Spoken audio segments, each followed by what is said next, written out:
Hello and welcome to episode 44 of the Arena. I am Mathel and this time I have a guest with me. Greetings, internetizens. This is Almerifian. I see this channel already has 4 subs, I think. I hope we don't go far under the ocean though. Okay, last time it appears I have been attacked by a zombie. I don't like being attacked by zombies, but things happen. And I have to murder that which is dead, so... Well, let's hope the thing that the Greyjoy say isn't right. Yeah, that would be a problem. Because they say that what is dead may never die. Let's cure my disease. Rises again harder and stronger. Oh, that's even worse. I need to cure my disease though. Wait a second. I don't have cure disease. Oh no. This is bad. I don't have cure disease.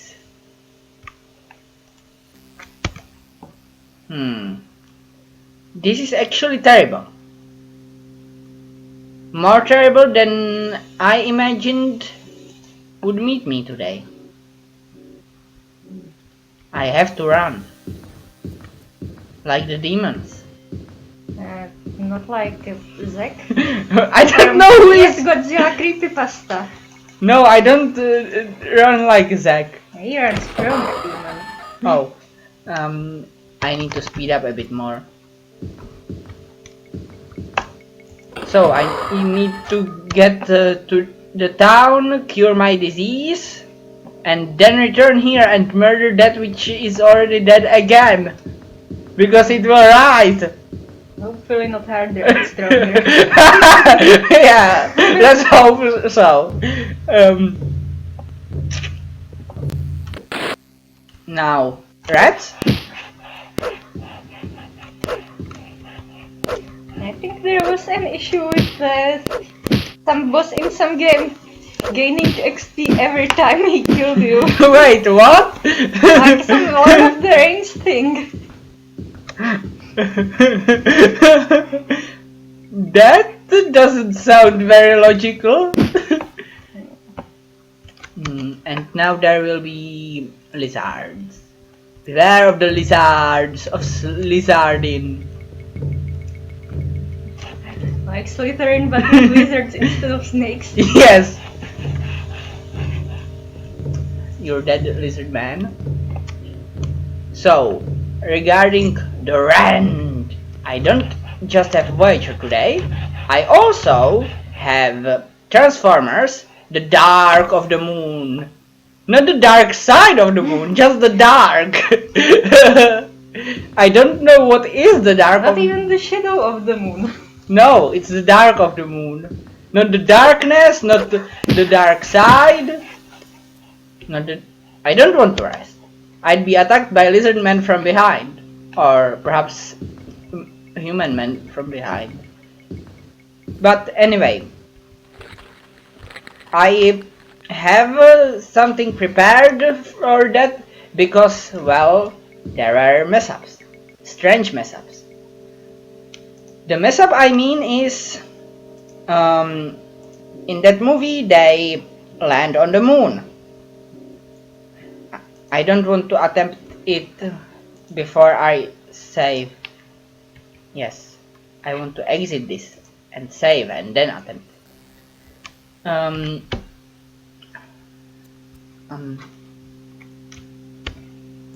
But well, Apollo 11 lands on the moon. That actually happened. And then some guy in NASA announced that they lost the signal because Apollo 11 is now in the shadow of the moon from them. Which, considering Luna is tidally locked to Earth, is impossible. As should everyone else at NASA realize. But they don't. At that point I am like, what? I think Michael Bay cares more about explosions than science. And logic. And How did no one else at the set realize it? No one! Someone should have got that blunder.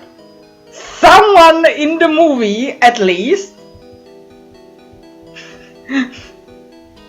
If it lands on the visible side of the moon, it stays there.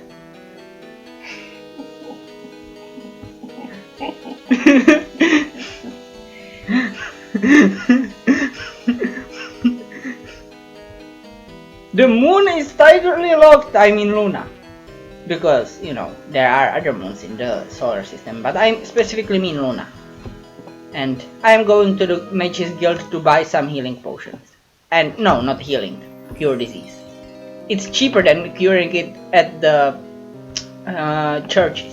Yes, it's cheaper to cure disease by potions than by cure disease. What is it? Spells. No, not magic item.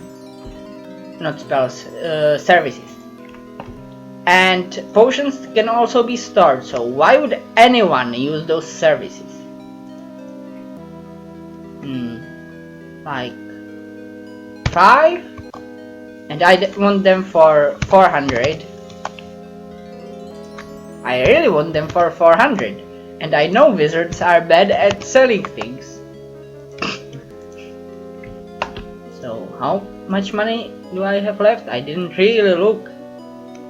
I have enough to buy more of these things, but first I need to cure this disease. Whatever it is. Now that I am cured, I'll buy 5 more potions of cure disease.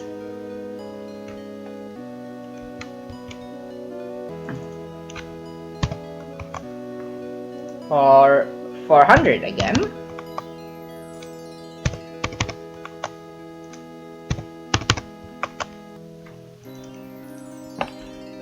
Rest for however much I need, and go back to murdering dead things, which really shouldn't count as murder. Sir, God, I didn't kill him. He was already dead. Okay, but back to the run. Sentinel Prime tries to bring Cybertron to Earth, which is a really stupid idea. It's a planet, one that's, when he partially brings it through a wormhole, significantly bigger than Earth. Like, it would crush Earth into itself, killing all the humans that he wanted to enslave. He should just sort of unravel the machinery and embed Earth into it, right? Because Cybertron is a robot planet. Or something. Perhaps he intended to do that. I didn't realize that it's possible, but yeah. Also, if lucky thing that someone turned off the gravity, otherwise, well, Earth would have fallen into that thing immediately.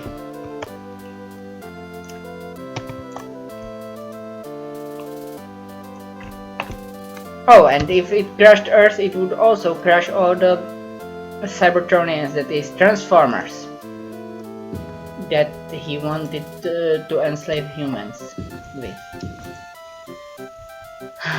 He would fail at his stated objective and kill everything. Wait, but Sentinel Prime? I thought that was like a good mode, Optimus Prime. Not in this movie. They thought he was a good guy, but he turned out to be a bad guy. Okay, it's the night, but I can travel before second segment started. So, I haven't selected anything, and I am in the wrong province anyway. So that's the end with Transformers. Next is Voyager, Flesh and Blood.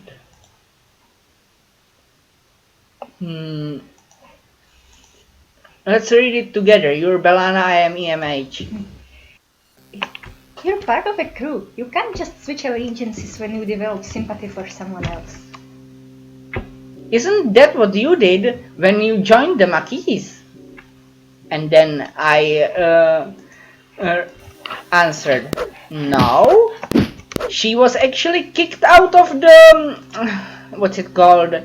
Starfleet Academy before she joined the Maquis. She was never part of Starfleet to begin with. Well, until she joined Starfleet, but that was not because of sympathy. That was because it was the only way for anyone to survive. So no, it's not what Belana did.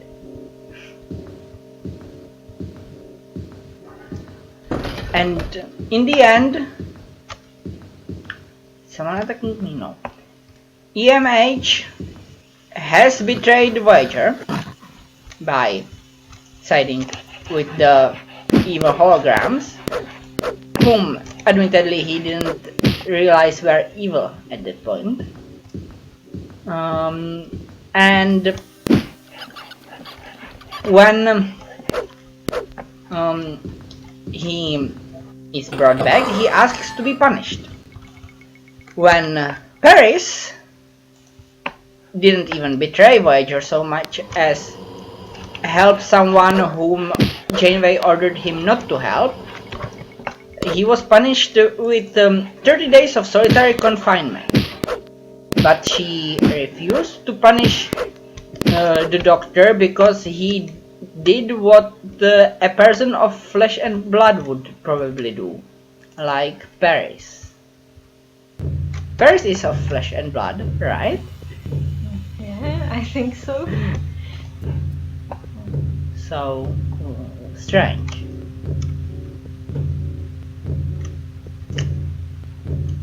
Now, Almartian wasn't watching Voyager with me, so I remember one episode with one evil hologram who tried to kill Belana.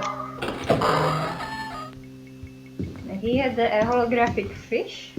I don't remember that one. Oh yeah, now I remember. An isomorphic projection guy. Yeah. He wasn't really a hologram, or so he claimed, but yeah, the isomorphic guy. The isomorph. I think it's a different terminology. Yeah, isomorph is an alien, isn't he? I mean, this guy was also an alien, but I mean flesh and goo alien. But now comes the river that doesn't sing. Not many What? rivers do. You mean xenomorph? No, I don't. I mean isomorph, but I don't know what isomorph is then. I was saying it could be a different, some kind of alien word for hologram. Oh yeah, it is, but I think it actually has another meaning, but I don't know what it is. Some geometry? I don't know.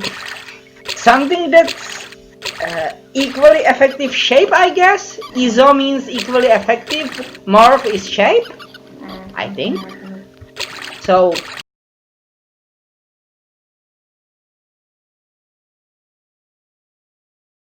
by the way, the reason why I am in the river is that I have to find the name of the guy who's architect of this hell.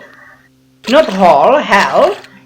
It's not even a riddle, it's a quest, but there is a quest that I have to find the name of the architect of this hell and pick the name to the demon door. Well, regular door, but I just remember from Fable demon doors.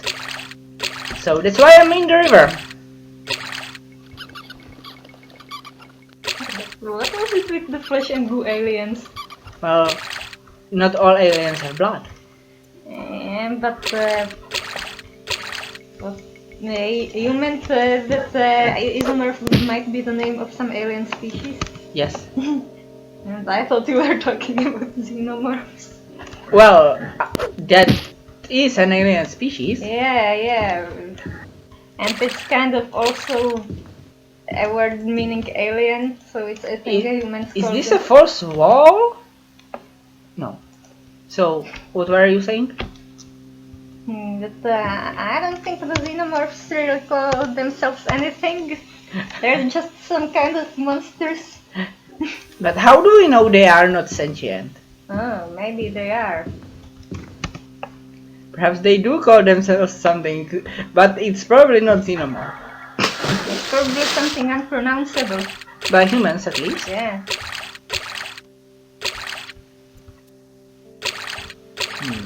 Is there anything important in this place? No. So next thing on the Voyager list is Shattered, where they run into something that they call gravimetric pulse. Now, that doesn't make sense, because that means that's a ghost, not a ray. Are there gravity sensors pulsating? Well, that's what it would mean, but I think that Kim meant gravitic pulse or gravitational.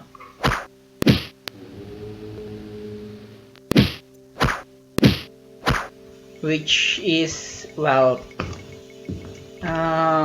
which would be a pulse of gravity. Hey, a statue of a hell hose. Who's shooting at me? And what? A ghost is shooting at me. Apparently shooting magic. Yes, but the spell is harmless to someone who doesn't use magic, so good for me. Well, these gravimetric pulses apparently are overloading their inertia dampeners, which causes the ship to shake.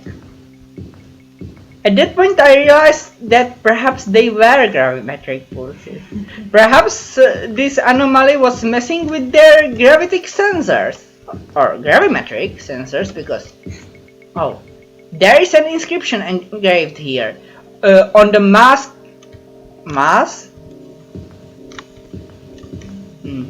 moss-caked stone, but I don't know. Moss-caked stone, Theodorus. So that's the name who built this. Mr. Theodorus. Now I know what to tell to the door. Speak to the door. Tell it its father is named Theodorus. See if it believes you. If not, slay it. I don't think that would work. Against a magically sealed door, at least. Well, still better than seducing the door. I mean, I think there's some jokes about the D&D bard seducing doors. Well, I once had to seduce a door. In Fable. Oh. Well, anyway, the people in Voyager are surely lucky the Voyager didn't get crashed. Not Voyager, just the crew. That the crew didn't get crashed from confused gravimetric sensors, since the inertial dampeners are artificial gravity. It could totally flatten the people, not just shake them around. Also, why did Voyager rumble at any point it shook? Are there things in the wall? Third segment. Perhaps there are. Also, there was a thing where, in the very beginning, where Chakotay found Ehab, whom they call Ejab, but it's written Ehab. Zombie! Well, he used to be a zombie. A cyber zombie. Yes. I flung that zombie. But,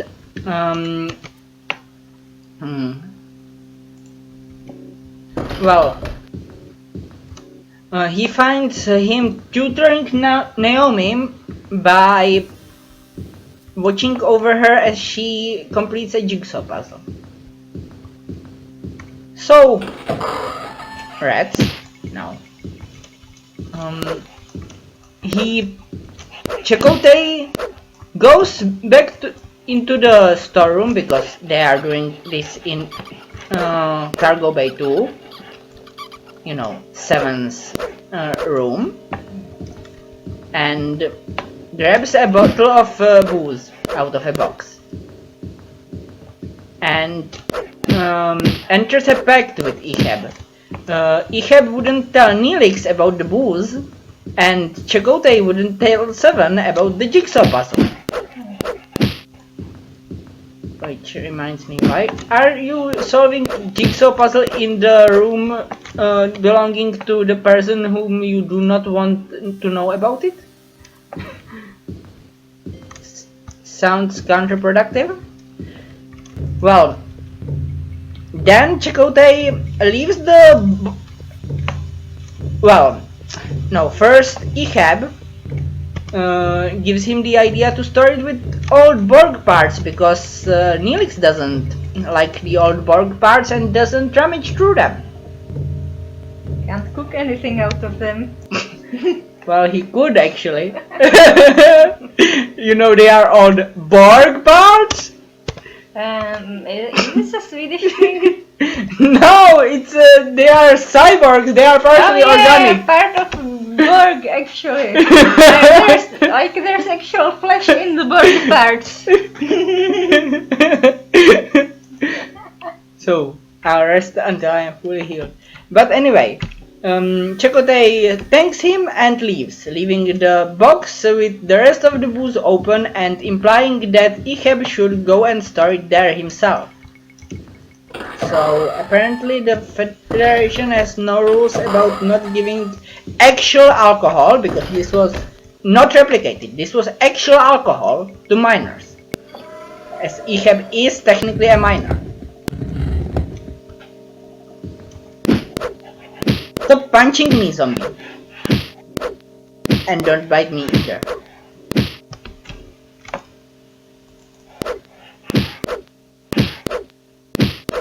The rest is times shenanigans, but Theodorus. There is another funny point where they arrive into the holodeck and meet Dr. Chaotica. What? By the way, by they I mean Chakotay and Janeway. So he thinks Janeway is Arachnia. As well, she played Arachnia at some point. So there he goes praising Arachnia, just as I am testing a particular Vesnos scenario. And one unit there exclaims, "I have arachnophobia!" at the exact same time. Wow.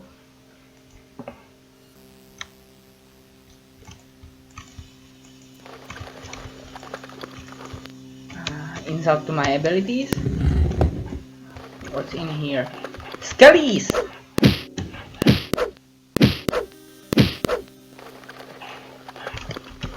I don't like skeletons, but at least they can't give me any diseases. Yeah, these are clean skeletons.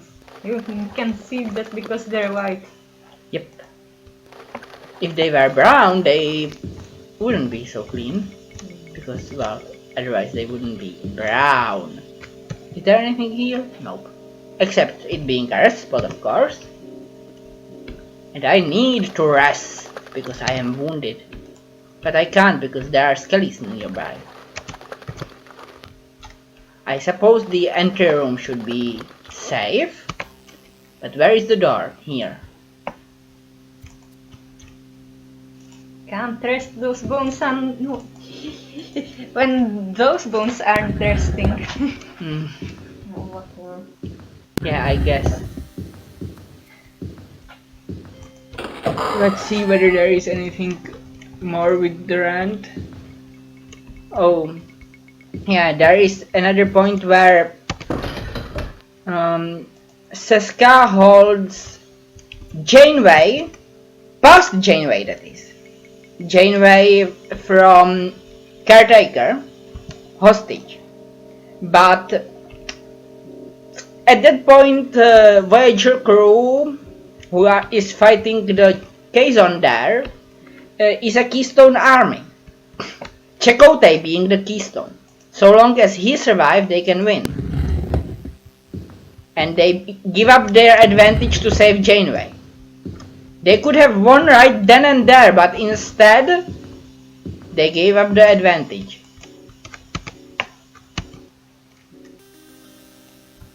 And Chakotay knew that he needed to be there, not Janeway. It was just stupid. But that's it for Voyager and for today. So, do you have anything Almertian for stuff?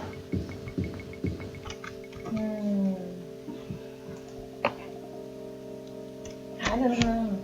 Another riddle. Answer me this and prove thy wit, for true challenge is rare indeed. I am twice as old as 3 times the age of the Sphinx of Gazia, Agamamnus. Who is Agamamnus? I know there is some Agamemnus guy, but who is Agamemnus? Is he a combination of Agamemnus and Agamemnon? Divided by 1/9 of the age of the Sphinx of Canus, Igon, oh, that's the name of the Sphinx, who left this world 26 years ago. Oh, are we supposed to know the ages of these sphinxes? So, what do we know? Egon, the Sphinx of Canus, died 26 years ago. Are you full of the space? Or was banished into the oblivion. Which is actually more likely. But, well, space is oblivion in this. Well, anyway. So, Sphinx of Canus is no longer in Mundus.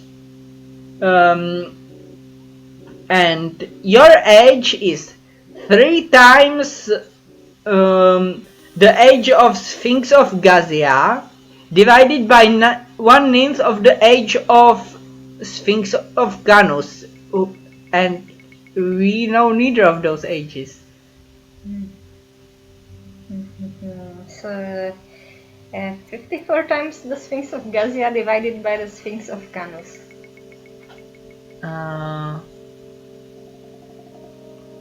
3 times as this, times